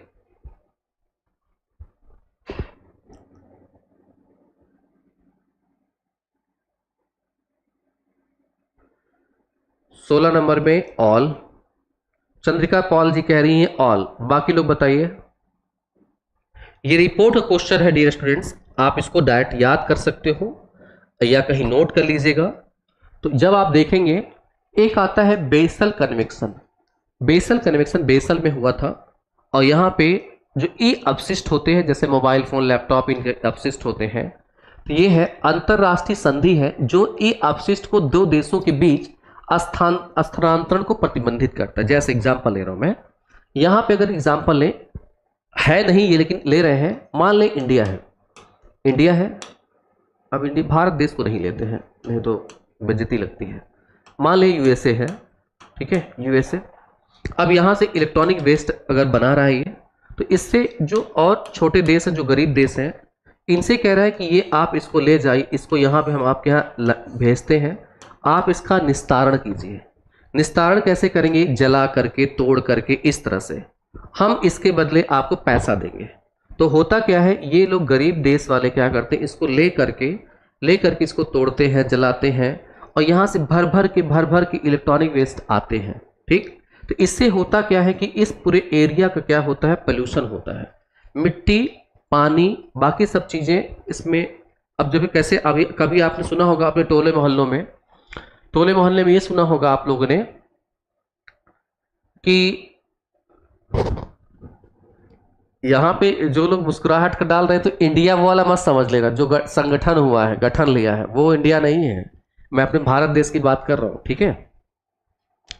यहाँ पे अगर हम देखें तो इस वाले यहाँ से कभी आप सुने होंगे अपने टोले मोहल्लों में कि लोग क्या है, आते हैं, कहते हैं मोबाइल के बदले कुछ सामान ले लीजिए, या कटोरी, या पता नहीं क्या क्या बेचते रहते हैं, ऐसा आपने सुना होगा।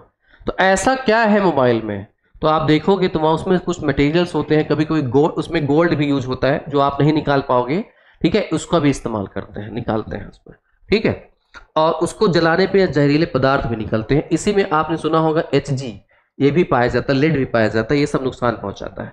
ठीक, तो उसके लिए बेसल कन्वेक्शन आया कि अगर ऐसा कोई देश बदमाशी करता है तो उसके बदले उसको पनिशमेंट क्या होगी, या उसके मानक क्या क्या हो सकते हैं। ठीक, कभी कभी क्वेश्चन पूछता है कि बेसल कन्वेक्शन निम्नलिखित में से किससे संबंधित है, ये भी क्वेश्चन आया हुआ है, ठीक है। अब अगर देखा जाए भारत महाराष्ट्र सबसे अधिक इलेक्ट्रॉनिक वेस्ट है, बिल्कुल सही बात है, मुंबई वाला क्षेत्र आप देख ही सकते हो। भारत में इलेक्ट्रॉनिक वेस्ट को, अब ये जो है, ये रिपोर्ट है, ये आपको याद करना पड़ेगा, ये याद करना पड़ेगा। तो यहाँ पे स्टेटमेंट कौन होगा, डी होगा। आगे बढ़ते हैं हम लोग नेक्स्ट क्वेश्चन पे। पुराने और प्रयुक्त कंप्यूटर में या उनके पुर्जों के असंगत अव्यवस्थित निपटान के कारण निम्नलिखित में से कौन से ई अपशिष्ट के रूप में पर्यावरण में निर्मुक्त होते हैं। ये क्वेश्चन आया है, कई बार एग्जाम में आया, पूछा गया है। बेरिलियम, कैडमियम, क्रोमियम, हेप्टाक्लोरो है ये, हेप्टाक्लोरो नहीं जानते हो कोई बात नहीं, पारद मतलब पारा, सीसा या प्लूटोनियम। अब जिनको नहीं पता होगा आज, इसको आप कहीं नोट कर लीजिएगा, इसके अलावा कोई सब्सटेंस होता नहीं है, एक बार याद कर लो, एग्जाम में सही होता रहेगा, ठीक है। चलो, अच्छा, अभी आपके पास से घर के पास से गया है मोबाइल के बदले बर्तन और टब, तो सोचिए वो क्यों लेता होगा, ठीक है, क्योंकि उसमें गोल्ड मिलता है। अब ऐसा मत कर देना कि आप भी झोला उठा लिए और निकल लिए कि चलो अब मोबाइल इकट्ठा करेंगे, जॉब तो ऐसे भी नहीं आ रही।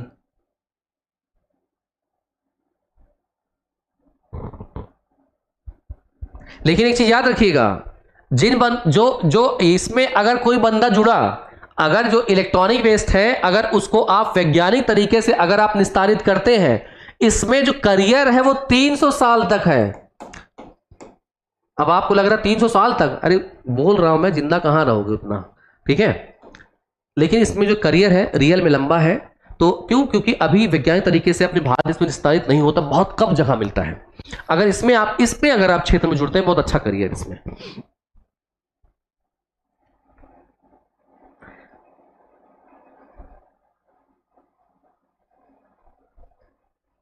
हाँ बिल्कुल, बोल तो रहा हूं मैं कि इसमें इस करियर बहुत अच्छा है। अब यहां पे इसका आंसर करिए आप लोग जल्दी से, 17 नंबर का।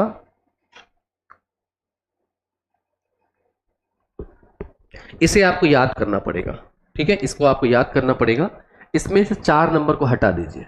4 नंबर को, जो हेप्टाक्लोरो है, ये नहीं पाया जाता, और यहां से प्लूटोनियम जो है, प्लूटोनियम नहीं पाया जाता है, ये बहुत महंगा है, ये आपके हीरे से भी क्या है, ये महंगा है, ठीक है, ये नहीं मिलता।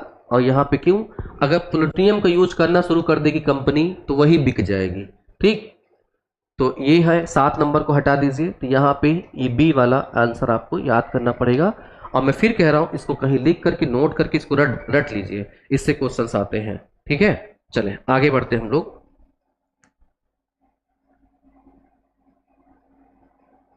हाँ सच में गोल्ड रहता है भाई, ये मजाक थोड़ी नहीं कर रहा हूँ, इसमें गोल्ड रहता है। गोल्ड बहुत कम मात्रा में दिखेगा, जिसमें 0 पॉइंट सम ग्राम मतलब आपको नहीं मिलेगा। गला वला के किसी तरह निकालते हैं, खुरुच के इकट्ठा करते हैं उसको, ठीक है। चले आगे है। प्रदूषण की समस्याओं का समाधान करने के संदर्भ में जैव उपचार बायोमेडिएशन तकनीकी कौन से लाभ है? या प्रकृति में घटित होने वाली जैव निम्नीकरण प्रक्रिया का ही संवर्धन कर प्रदूषण को स्वच्छ करने की तकनीकी है, मतलब प्रदूषण को स्वच्छ करेगा। कैडमियम और लेड जैसे भारी धातुओं से युक्त किसी भी संदूषक को सूक्ष्म जीवों के प्रयोग से जैव उपचार द्वारा सहज ही और पूरी अच्छी तरह से उपचार किया जा सकता है। फिर तीसरा है जैव उपचार के लिए विशेषता अभिकल्पित सूक्ष्म जीवों को सृजित करने के लिए अनुवांशिक इंजीनियरिंग या जेनेटिक इंजीनियरिंग का उपयोग किया जा सकता है। कुछ लोग पढ़ेंगे क्वेश्चन ही नहीं समझ में आएगा उनको, ठीक है, कुछ लोग पढ़ के उनको क्वेश्चन नहीं समझ में आए, लेकिन सोचिए फिर बताता हूं मैं।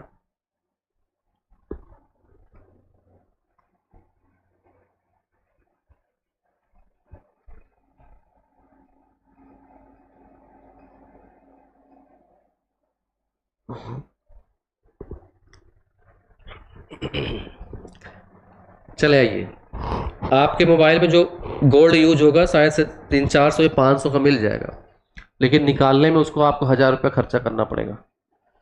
चलो इसे बताइए जल्दी से।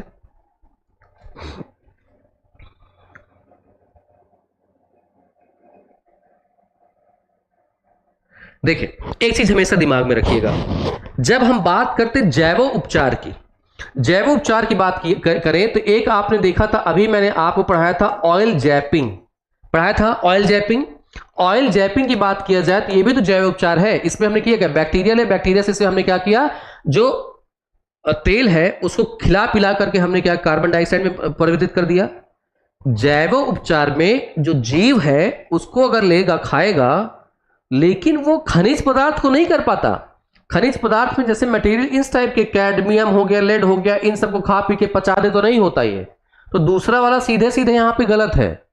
दूसरा वाला कह रहा है ना कि पूरी तरह से उपचार किया सब, बिल्कुल नहीं किया सकता, ये नहीं कर पाएगा, तो दूसरा वाला यहां पे गलत होगा, दूसरा वाला स्टेटमेंट गलत है। अब आता है एक, और यहां पे एक कॉमन है, एक तो सही है। यहां पे तीसरे की बात किया जाए, जैव उपचार के लिए विशेषता अभिकल्पित सूक्ष्म जीवों को सृजित करने के लिए अनुवांशिक इंजीनियरिंग जेनेटिक इंजीनियरिंग का उपयोग भी किया सकता है। हाँ, जो बैक्टीरिया बनाया गया, ये जो बैक्टीरिया बनाया गया ऑयल जैपर, ये इसमें कुछ चेंजेस ही किया गया ना कि ये तेल को खाएगा, कार्बन डाइऑक्साइड परिवर्तित करेगा। ये मानो ये साइंटिस्ट ने किया, बनाया, परिवर्तित किया, इसमें ऑब्वियस है, ये है, ठीक है। पहला और तीसरा स्टेटमेंट राइट है और दूसरा स्टेटमेंट रॉन्ग है, याद रखना है। आगे बढ़ते हैं, आगे बढ़ा जाए। निम्नलिखित वायु प्रदूषकों में से कौन रक्त धारा को दुष्प्रभावित करता है? ये तो आप जानते हैं। अच्छा, इसमें दूसरे ऑप्शंस हैं asbestos, lead, cadmium, carbon monoxide. अच्छा ये तो है, ये तो पढ़ चुके हैं हम लोग, ठीक है, ये हम लोग पढ़ चुके हैं। यहां से क्वेश्चन आया था, रिपीट कर गया, ये 19वां नंबर सही है ये। आगे बढ़ते हैं हम लोग, नेक्स्ट क्वेश्चन है, नेक्स्ट क्वेश्चन पे आएंगे। सूक्ष्म जीवों के उपयोग द्वारा थल और समुद्र के उन क्षेत्रों का जो पीड़क नाशकों, तेल और विलायकों द्वारा प्रदूषित हो गए हैं, उपचार करने की प्रक्रिया क्या कहलाती है? अब इसको तो आप बता ही दोगे, इसको आप बता दोगे, और देखते इसका आंसर कौन करता है पहले, तब मैं बताऊं। क्वेश्चन नंबर डाल के आंसर करिए प्लीज, आप लोग क्वेश्चन नंबर डाल के आंसर करिए जल्दी से। बस इसके बाद 5 क्वेश्चन और हैं, जल्दी लिख करके हम फुर्सत करते हैं इसको। फिर नेक्स्ट टाइम पे 9 बजे से कल फिर मिलेंगे हम लोग, कहीं मत जाइएगा, 9 बजे कल फिर मिलेंगे, ठीक है। बस एक रिक्वेस्ट है आप लोग से, इसे लाइक और शेयर जरूर करिए और लोगों को, ताकि पता चल सके और लोग यहाँ क्वेश्चन करवाए जा रहे हैं। जितने ज्यादा लोग जुड़ेंगे उतना ज्यादा कंपटीशन टफ होगा और उतना ही आपको करने में मजा आएगा। जल्दी से बताइए आप लोग। तो यहां से देखिए, तो इसे क्या बोलते हैं, बायो रिमेडिएशन बोलते हैं, यहां से डी होगा, ठीक है, जिसमें हम जैविक पदार्थ को यूज करके उसको उपचार करते हैं, जैविक पदार्थों का, ठीक। आगे है, रेडियोधर्मी प्रदूषण से संबंधित निम्नलिखित कथनों में से कौन सा सही है? या पशुओं में अनुवांशिक परिवर्तन लाता है, पशु या मानव, या मृदा में विद्यमान विभिन्न खनिजों को अनुसंधानित कर देता है, या रक्त संचार में व्यवधान पैदा कर सकता है, या कैंसर पैदा कर सकता है? इसमें बताना है कौन सा सही होगा, ठीक है। जल्दी से आंसर करिए, क्वेश्चन नंबर डाल करिएगा आंसर 21 का, जल्दी से बताना है आप लोग को।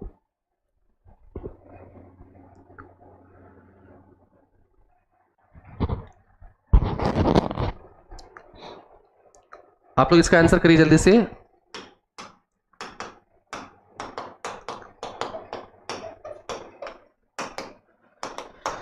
रेडियो एक्टिव मटेरियल, जब हम बात करते हैं रेडियो एक्टिव मटेरियल की बात किया जाए, जब रेडियो एक्टिव मटेरियल की बात करते हैं डियर स्टूडेंट्स, तो यहां से radio active material alpha beta gamma, इनकी अगर हम बात करते हैं, जब हमारे शरीर पर अगर पड़ेंगे तो हमारी जो कोशिकाएं हैं वो मर जाएंगी, और जो कोशिकाएं मरेंगी तो यह क्या करेगा, पशुओं को अनुवांशिक परिवर्तन, जो हमारे जीन होते हैं, जीन मतलब क्या, जो डीएनए सब्सटेंसेस ऐसे होती हैं इनमें परिवर्तन कर सकती, हाँ बिल्कुल कर सकती है। ठीक है, आप बुद्धिमान हैं, हो सकता है आने वाली जो पीढ़ी है वो मूर्ख पैदा हो सकता है अपंग पैदा हो। ठीक है, इस तरह से जीन परिवर्तन, नपुंसक हो सकती है, वो जीन परिवर्तन कर सकती है, तो बिल्कुल हो सकता है। इसी तरह से अगर बात करिए, कैंसर पैदा कर सकता है, क्यों, क्योंकि हमारी कोशिकाएं मरेंगी तो वहां पे क्या होगा, कि कैंसर पैदा हो सकती है। यह मृदा में विद्यमान भिन्न खनिजों को अनुसूत्रित या रक्त संचार को व्यवधान करता, हाँ बिल्कुल रक्त संचार को व्यवधानित करेगा। ठीक है, व्यवधान करता है ये, लेकिन जो खनिज पदार्थ हैं उनमें कोई चेंजेस नहीं लाएगा ये। ठीक है, कि उनको अनुसंतुलित कर देगा, ऐसा नहीं कर पाता ये। ठीक, क्योंकि अगर ऐसा करता तो पृथ्वी के अंदर भी यूरेनियम ये सब पदार्थ हैं, तो फिर क्या करता, सारे सब्सटेंस चेंज हो जाते। ठीक है, तो ऐसा नहीं है, चेंज नहीं कर पाता है, तो दूसरा स्टेटमेंट अपना क्या हो जाता है, रॉन्ग हो जाता है, बाकी तीसरा सही है। तो यहां पे आंसर क्या होगा, सी। ठीक है, आगे बढ़ते हैं। नेक्स्ट क्वेश्चन है, निम्नलिखित में से कौन सा कुछ महत्वपूर्ण प्रदूषक है भारत में इस्पात उद्योग द्वारा मुक्त किए जाते हैं? सल्फर के ऑक्साइड, नाइट्रोजन के oxide, carbon monoxide, carbon dioxide, इसमें बताना है कौन सा सही होगा। जल्दी से बताइए इसका आंसर आप लोग।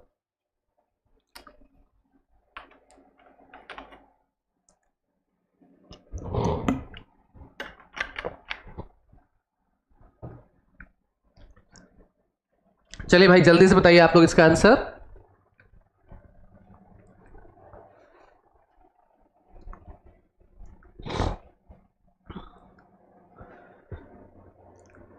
बाईस नंबर पे जल्दी से आंसर करिए।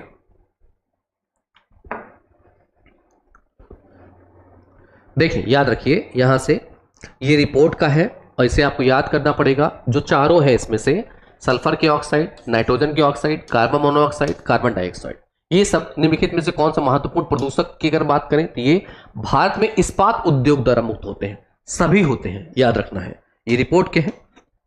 ठीक है, चले आगे बढ़ते हैं। नेक्स्ट क्वेश्चन है, किसी जल क्षेत्र में बीओडी की अधिकता संकेत क्या देगा? खनिज प्राप्त कर रहा है, गैस प्राप्त कर रहा है, सीवेज से प्रदूषित हो रहा है, या एट्रोफिक हो रहा है। ठीक है, इसको बताना है आप लोग को आंसर जल्दी से। जो आप जानते हैं उसी से इसको आंसर करिए, तभी सही हो जाएगा। बताएं जल्दी से आप लोग।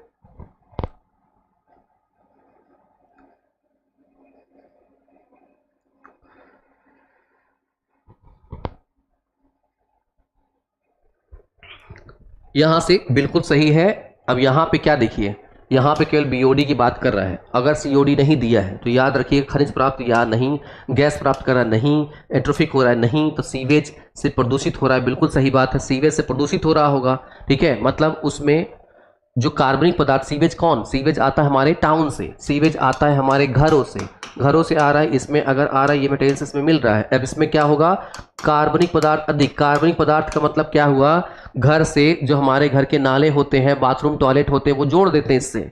ठीक, और उसके अलावा जो किचन होता है, किचन में भी आप खाना खाने के बाद अपनी थाली को धुलने जाते हैं तो उसमें भी कार्बनिक पदार्थ इसमें से मिल करके आता है, यहाँ पे मिलता है सीवेज में। सीवेज मिलेगा, कार्बनिक पदार्थ ज़्यादा होंगे, कार्बनिक पदार्थ ज़्यादा होंगे तो उसको तोड़ने के लिए जो यहाँ पे कवक होंगे, ये सॉरी कवक नहीं, जो शैवाल होंगे, ठीक है, इसको अधिक तोड़ना चाहेंगे और तोड़ने की तो अपनी संख्या बढ़ा लेंगे। अपनी संख्या जो बढ़ाएंगे, संख्या बढ़ाने को बोलते हैं यूट्रिफिकेशन। और इस तरह से जो हमारा सीवेज होगा बदबू करेगा और ये क्या होगा, सीवेज से प्रदूषित होगा वो जल। ठीक है, ये जल क्या होगा, सीवेज से प्रदूषित होगा। आगे है, नेक्स्ट क्वेश्चन है, यूरो उत्सर्जन नियम उत्सर्जन के मानक है और ये एक वाहन से उत्सर्जन के लिए सीमा निर्धारित करने के पैकेज प्रदर्शित करते हैं। निम्नलिखित में से कौन इसके अंतर्गत आच्छादित है? Carbon monoxide, hydrocarbon, nitrogen oxide या उपयुक्त सभी। यूरो उत्सर्जन, ठीक है, ये बनाया गया ये नियम है पूरे विश्व के हिसाब से, उसके हिसाब से इसको बताना है इसमें गैस कौन सी इंक्लूड है।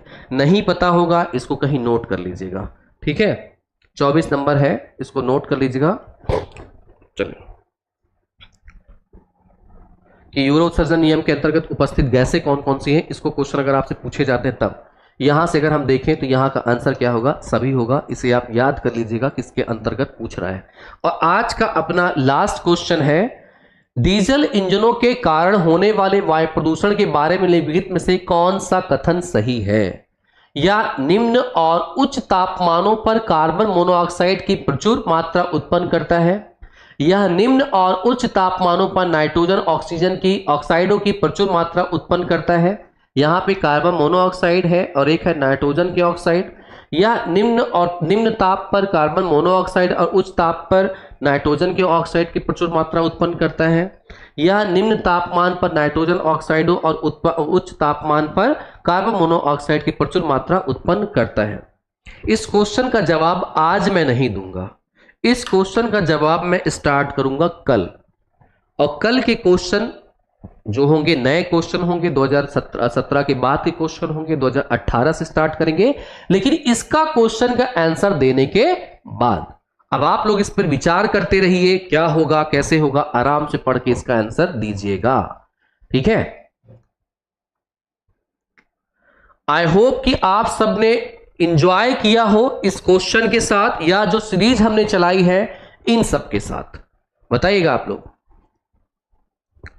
इन सब के साथ आप सबने बहुत इंजॉय किया। आई होप कि आप लोग को ये क्लासेस अच्छी लग रही होंगी, मैं मान के चल रहा हूं। और आप इसमें से बस हमारी एक ही मदद करिए कि आप सब क्या करें, इसको लाइक और शेयर करिए। तो डियर स्टूडेंट्स, अपने इसमें टीचर्स एकेडमी पे जो 2014 से लेकर के 2018 तक के जो क्वेश्चंस हैं वो पूरे सॉल्व करवाए जा रहे हैं। और ये 2023 तक के जो पूरे क्वेश्चन सेक्शन वाइज 1 से लेकर 10 यूनिट तक सॉल्व करवाई जा रही है, ठीक है, टीचर्स एकेडमी पे। तो ये सब चीजें आप इंजॉय कर रहे होंगे, ठीक है।